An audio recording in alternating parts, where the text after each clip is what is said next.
What happens when you die? Most people believe it's simply the end. Darkness. Nothing. But what if 10 forbidden cases prove something extraordinary continues after death? These aren't urban legends. These are verified events involving scientists, doctors, and ordinary people who experience the impossible.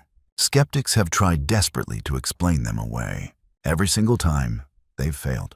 If you think there's a rational explanation for everything, prepare to have your worldview destroyed. Let's begin with the first case. This one changes everything. Number 10. Mysterious messages from the afterlife. There are reports about life after death so precise that even the biggest skeptics start questioning their beliefs. One case remains among the most convincing evidence for the soul's continuation after death.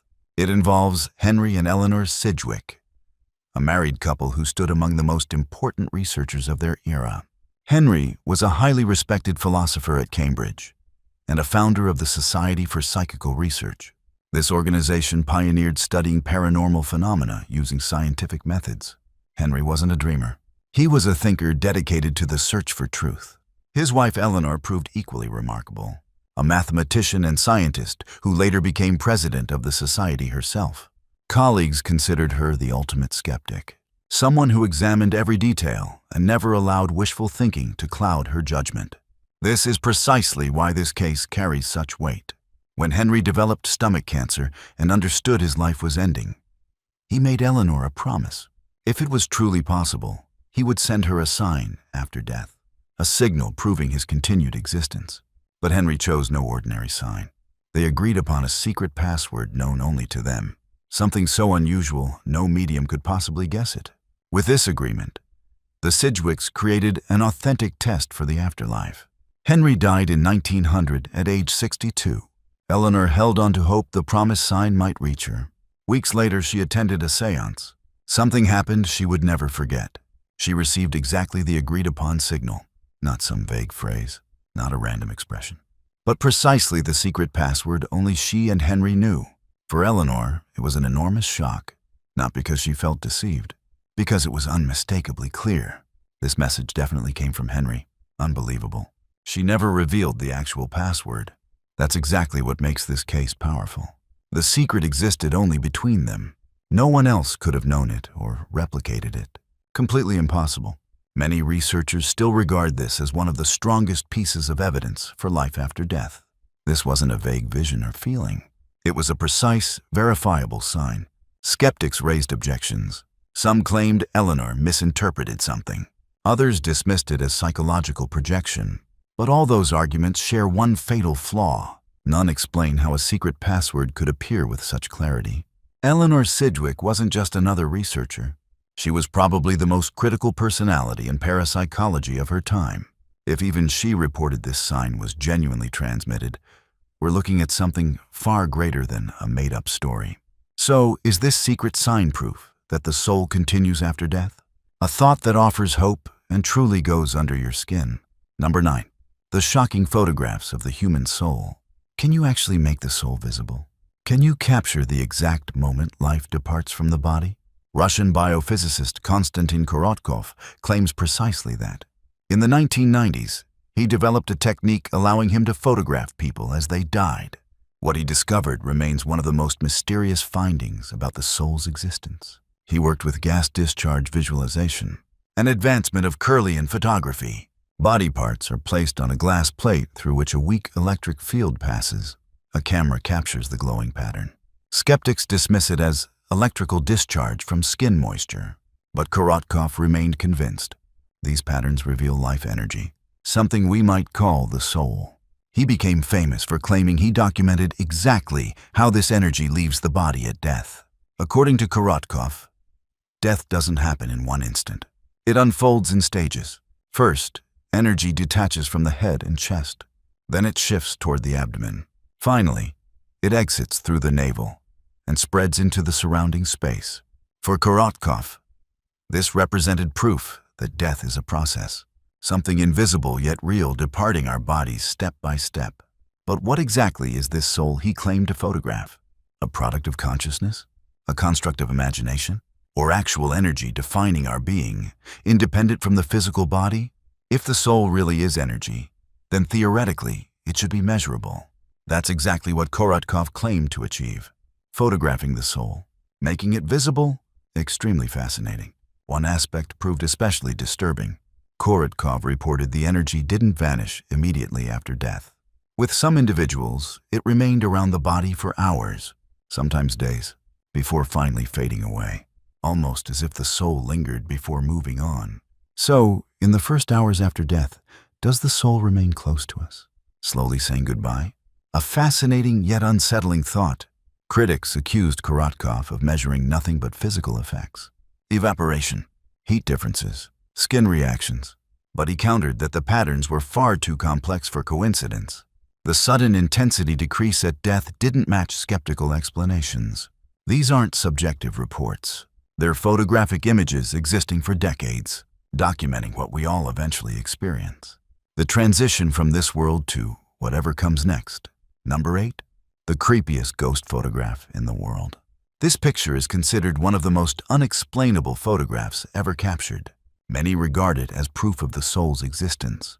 It shows something impossible, yet it has existed for over 130 years. The story begins in 1891 in England. Lord Combermere, a high-ranking military officer, had passed away.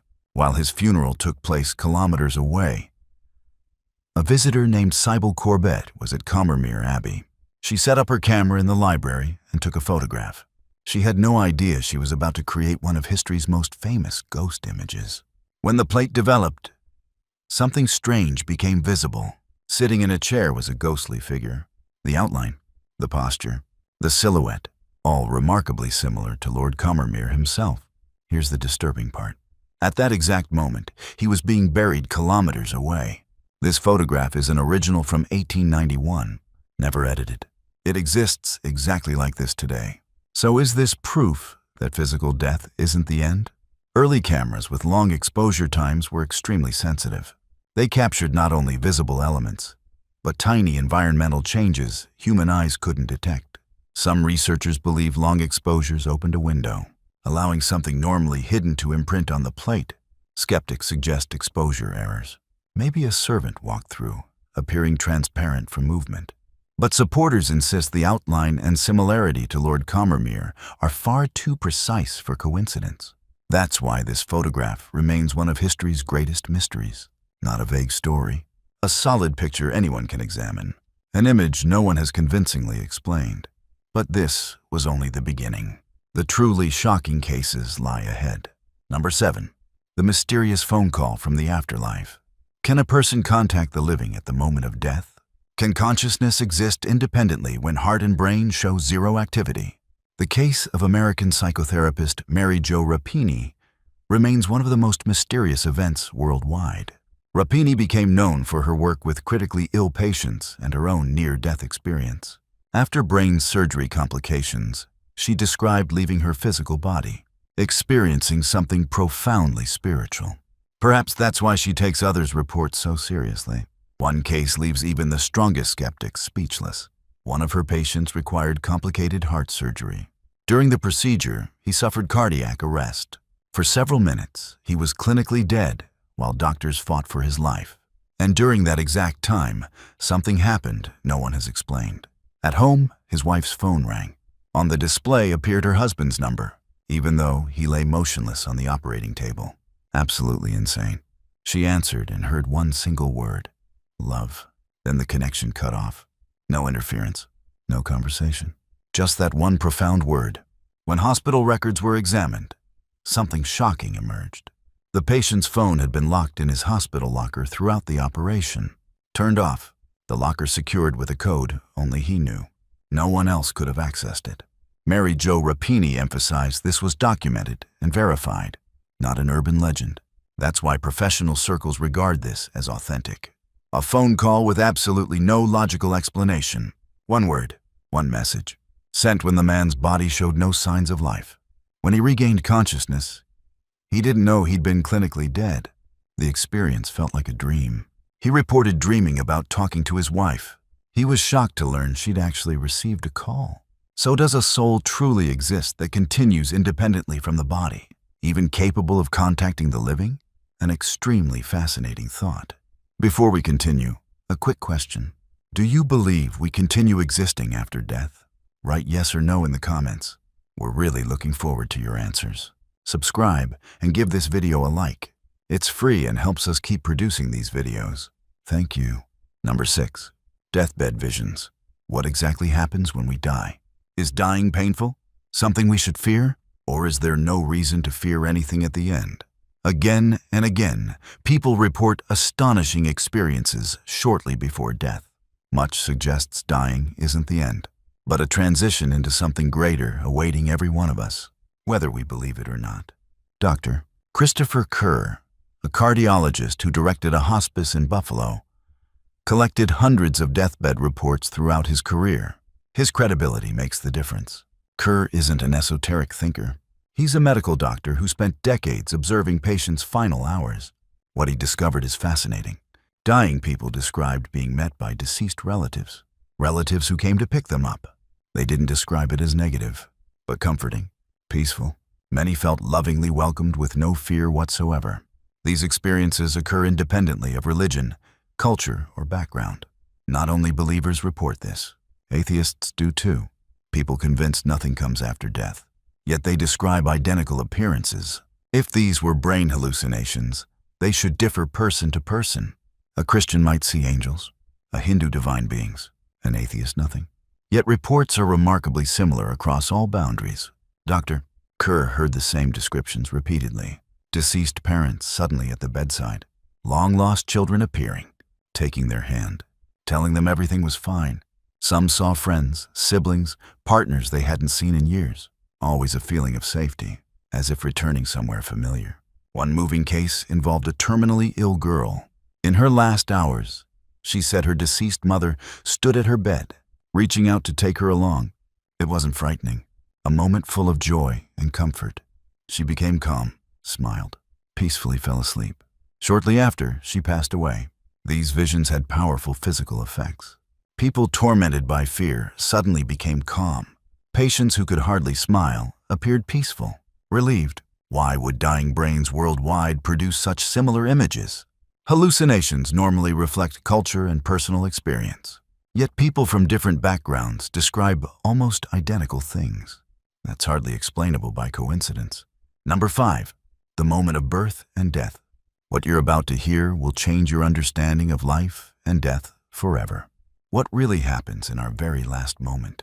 Does the body stop first, or does the soul leave beforehand? Could our true self already be gone while the body still struggles? This question arises from numerous reports by hospice workers. They describe an astonishing phenomenon. People full of fear and panic just minutes earlier suddenly change. Faces twisted in agony become soft. Breathing calms. Eyes that were searching and desperate suddenly stare into emptiness, as if they've seen something invisible to everyone else. In that moment, they appear absent, already gone. Some researchers believe the soul leaves before the heart stops. This might sound daring, but it fits with other experiences. In near-death events, people report seeing their bodies from outside while doctors fought for their lives. They heard conversations later confirmed, experienced everything with calmness, completely opposite to the dramatic reality. The moment the body faced danger, the soul was already outside, safe, untouched, free. A fascinating parallel to birth emerges. Perhaps the soul doesn't enter the body from the beginning. Some teachings say it happens only when the newborn takes its first breath. Why? So it doesn't consciously experience pregnancy or painful birth. Natural protection, just as the soul leaves before the dying person suffers final agonies. The body is merely a vessel, a tool for collecting experiences. When things become dangerous, the soul separates, like leaving a burning car. The body perishes. The soul remains unharmed. Does that mean birth and death are simply doors, opening whenever the soul decides to walk through? An overwhelming idea, comforting and deeply mysterious. Number 4. Eerie voices from the afterlife. Can a simple radio become a bridge to the afterlife? For decades, people gathered in a small room in Grosseto, Italy, to witness something still considered one of the greatest mysteries in afterlife research. At the center was Marcello Bacci, an ordinary man whose old tube radio became the instrument through which families claimed to hear deceased loved ones. Since the 1970s, Bocci opened his laboratory doors. A plain room with a table, chairs, and that mysterious radio. Grieving parents and spouses sat in a circle, often holding photographs, waiting. Bocci tuned to a frequency producing only static. Minutes passed. Nothing. Then the sound changed. Among the static, noises appeared. Then words. A voice. A mother cried, recognizing her deceased son. He spoke to her, called her by name, used expressions only he would use. For the family, death had been suspended. The barrier between worlds disappeared. These experiences repeated over many years. Hundreds reported contacting their deceased. These weren't vague sounds. Precise words responding directly to questions. Some demanded proof. "Tell me what I always called you." The voice answered with a nickname no outsider knew. Absolutely insane. The skeptics inspected the radio, removed parts, placed a control device beside it. The control produced only static. Bocci's radio continued. Voices, answers, messages. How could a dismantled device produce voices responding to questions? Critics suggested intercepted signals. Imagination. Hearing patterns and noise, but the voices gave specific answers. Mentioned names, spoke regional dialects, responded immediately to questions in the room. Static cannot do that. Impossible. Number 3. Experiment proves the existence of the soul. One man was so convinced life continues after death that he designed an experiment to prove the soul exists. Duncan McDougall, a physician from Massachusetts. In 1907, he conducted one of history's most unusual experiments. McDougall wasn't a fantasist. He was a doctor who wanted scientific proof. If humans have a soul, shouldn't it be measurable? Shouldn't its departure be detectable as weight? He built a special scale so sensitive it could detect changes of just a few grams. The principle was simple. Terminally ill patients, after giving consent, were lifted onto the scale with their beds. Weight was monitored continuously. As long as patients lived, the display remained stable. But at the moment the heart stopped, the scale showed a sudden loss, approximately 21 grams, instantly, not gradually. McDougall measured 6 dying patients. With the first, the scale showed exactly 21 grams lost at death. The second showed similar loss at the precise moment of death. Some measurements had interference. McDougall admitted these uncertainties, but the tendency remained consistent. 3 usable results, all pointing to the same finding. At death, the body instantly loses weight unexplainable by biology. For McDougall, this was the weight of the soul leaving. He published in medical journals, caused worldwide attention. 21 grams became almost proverbial for the soul's weight. Critics argued sweat or breath could explain it. But McDougall countered, the drop wasn't gradual. It happened in one moment. Humans lose fluid through breathing, but never suddenly. Never exactly 21 grams. So is the soul measurable? Visible? Maybe even immortal? A beautiful thought. Number 2. The most famous ghost photograph in the world. The Brown Lady of Raynham Hall. For many, the most credible ghost photograph ever taken. Lady Dorothy Walpole lived at Raynham Hall in Norfolk during the early 18th century. After a scandalous affair, her husband allegedly imprisoned her. Completely isolated, she died in 1726, alone within those walls. Legends claim her spirit never found peace. On September 19, 1936, photographers Hubert Provand and Indra Shira entered on assignment for Country Life magazine. While photographing the grand staircase, Shira shouted, "A transparent figure floating down the steps." Provand pressed the shutter. The photograph shows a ghostly female figure, transparent yet visible, long gown, face slightly lowered. Published December 26, 1936. It triggered worldwide fascination. Millions saw it. Many became convinced cameras could capture what eyes cannot. The original still exists. Experts found no manipulation. Faking such an image then without obvious traces was practically impossible. Not a story, not a vision. A verifiable document unexplained for almost 90 years. Number 1. The ghost signals of the Titanic. A name tied forever to tragedy. April 10, 1912. The Titanic departed Southampton, over 2,000 aboard. 4 days later, it struck an iceberg, sank into the icy North Atlantic. More than 1,500 perished. Radio operators Jack Phillips and Harold Bride fought until the end. transmitting distress signals. Call sign MGY. The last desperate signs from that doomed vessel. But the eerie part began years later. In the 1920s, radio operators reported receiving emergency calls again. Weak, fragmented, always call sign MGY, as if from the Titanic itself. Technically impossible. Equipment destroyed. Batteries unusable. Buried nearly 4,000 meters deep. A sunken ship cannot transmit, yet reports continued. Some see these as echoes. Final calls burned into invisible waves. Others believe the souls themselves remain unable to find peace. Their SOS continuing, never answered. Since the wreck's discovery in 1985, divers describe an oppressive atmosphere. Anxiety not from darkness or depth, but something filling that place. Some report whispers, distant voices, strange lights resembling figures in corridors. Over 1,500 deaths in hours. Mass death so sudden it might leave traces still felt today. Were these ghost signals misunderstandings? Or proof that such tragedy leaves marks lasting over a century? Could voices of the Titanic still reach us? The final call from souls that never found peace. Extremely haunting. So what do you think? Is there life after death? Does an immortal soul exist? Which case fascinated you most? Write it in the comments. We're curious to hear your thoughts. If you enjoyed this video, we'd appreciate a like and subscription. Thank you.